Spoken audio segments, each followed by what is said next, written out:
Four oxen lived in a field. They lived together happily. A lion lived near the field. The lion was very hungry. He wanted to eat the oxen.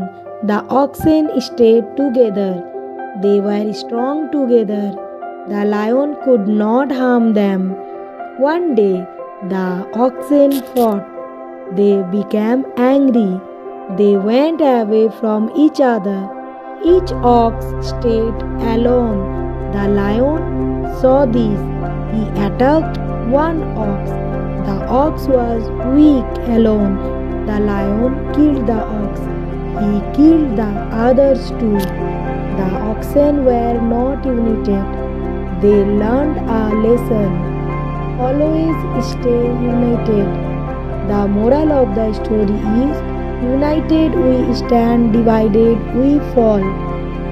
If you like my video, please like, share and subscribe. Thank you.